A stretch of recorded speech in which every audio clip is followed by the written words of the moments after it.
kopior, Ada kelapa itu kopior. arahan dari Dinas Pertanian Provinsi. Dia biasa membuat cairan daripada pohon nilam. Juga di sini ada madu kelenceng, madu tewel. Karena banyak bunga, aneka bunga di sini.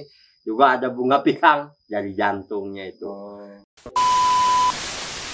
Aneka macam pisang di sini juga ada 29 jenis pisang yang ada di Banten. 29. Saya tanam di sini.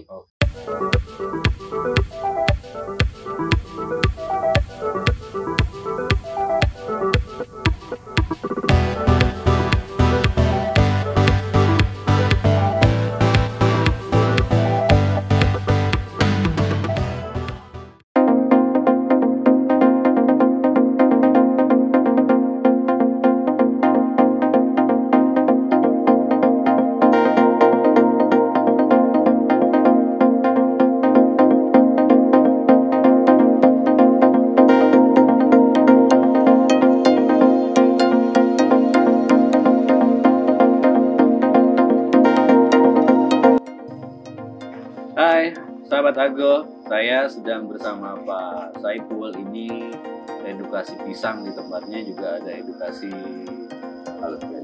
wisata edukasi ya, Pak. Di sini ada Arahnya ini Pak siapa namanya? Pak Saiful Hayat. Pak Saiful Hayat. Ternyata beliau juga punya banyak histori juga di politik. Tapi kali ini kita nggak bahas politik, tapi bahas beliau soal menanam dan pertanian apa aja yang ada di kebunnya Pak Saiful. Jadi ada di kebun ini ada berapa luas yang digarap sama Pak Saiful? Assalamualaikum warahmatullahi wabarakatuh. Terima kasih Pandang, saya ucapkan selamat datang, welcome di kebun wisata. Rencananya wisata edukasi pisang dan kakao. Di sini kelompok tani KTH Mekarsari. Kelompok tani KTH Mekarsari. Itu juga binaan dari dinas DLHK dan ya? Pertanian Provinsi Banten. Kalau DLHK secara kedinasan saya, kebetulan kalau pertanian itu saya juga bisa menapik gitu ya. Seperti kelapa kopior, itu arahan dari Dinas Pertanian Provinsi.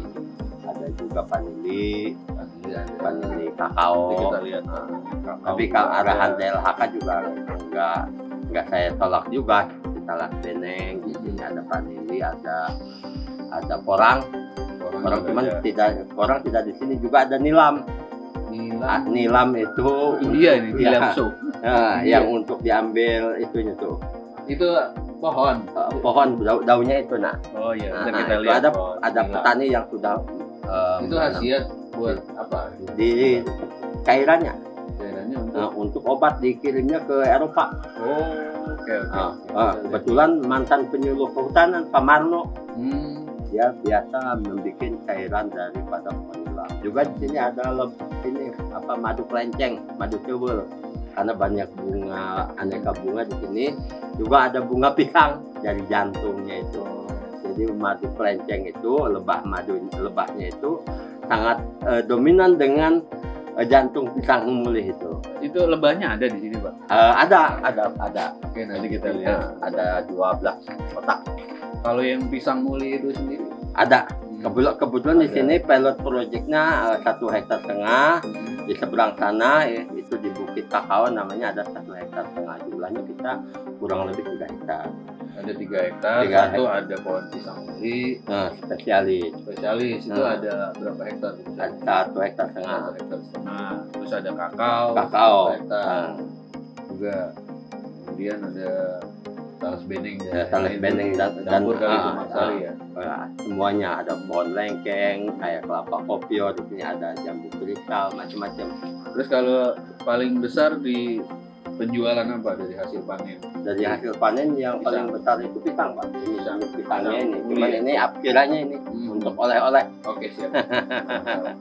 Jadi biasanya itu panen setiap berapa bulan, Pak? Kalau pisang mulih itu mingguan, karena dia dari keluar bunga sampai panen itu 40 hari. Sampai panen 40 hari ya.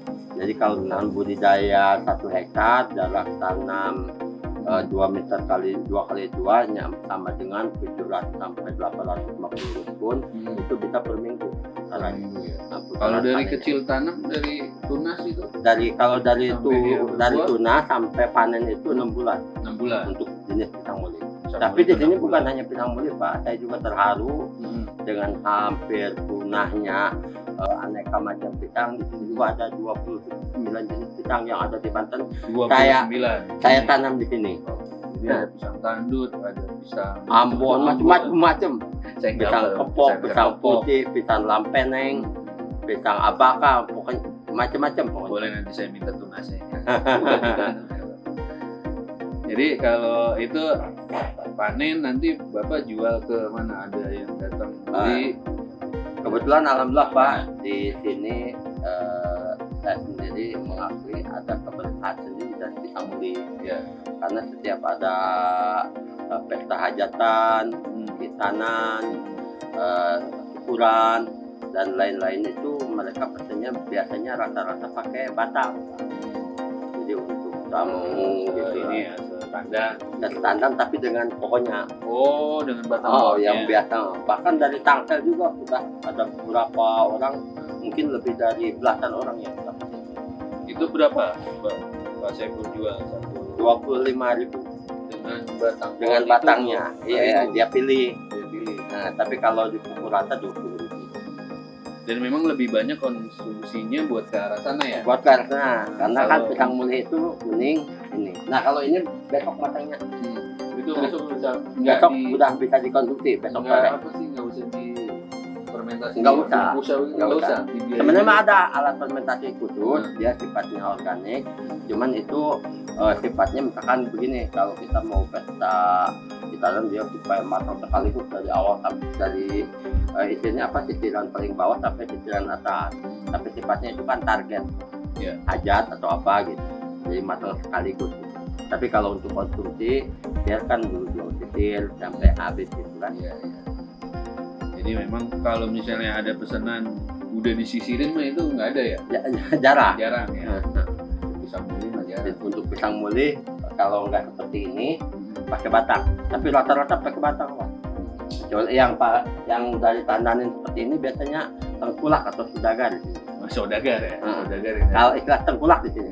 Kalau si tengkulak ini beli sama aja harganya. Kalau tengkulak kan dia milih. Kalau tengkulak itu 18.000 pukul ratanya. Pukul rata 18.000. Jadi dia jual. Dan ini dia ngitung sisirannya nggak berapa? Dari sini kenapa?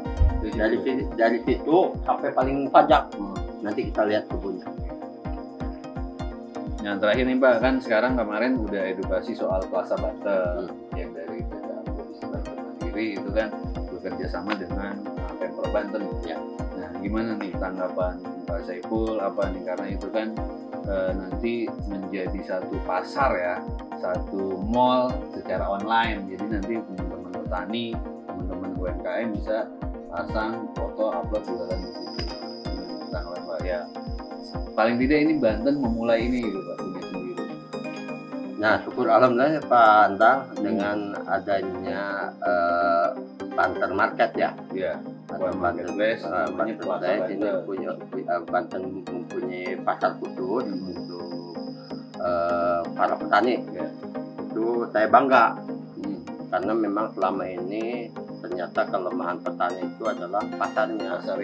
Ketika dia budidaya sudah payah, keluar ngocek modal dan lain sebagainya, dengan adanya Banten Market ini mereka sangat terbantu. Dan secara kebetulan Pak, saya di PKSM penyuluh kehutanan swadaya masyarakat ini, di sini ini adalah saya penyuluh model bentuknya Pak. Penyuluh model. Jadi bukan saya yang mengatakan, tapi tamu. Tamu misalkan dari Departemen Agama, dari mana aja, dari Dinas Pendidikan apa. Kalau pelaku pertanian seperti Dinas Pertanian di LHK itu kan tahu. Tapi kalau misalkan yang non itu saja mereka mengatakan kepada saya itu Pak Saiful itu adalah penyuluh model karena konkret gitu kegiatannya.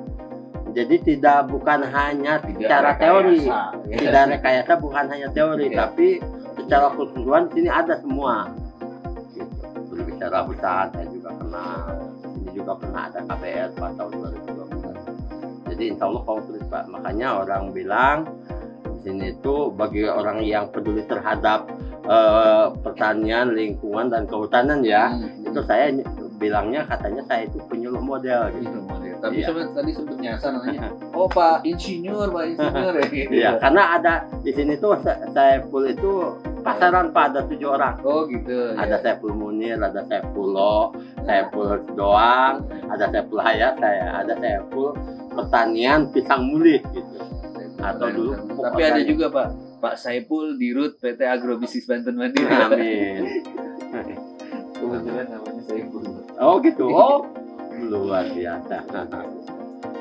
Ya, udah sahabat Argo, kita mau lihat kebunnya Pak Saiful, ada apa aja. Kita mau penasaran juga sama kebun kakaonya kayak apa. Terus bisa mulih Bu, kita udah hadiahkan. Kita bawa ke kantor, kita makan. Yuk ikutin.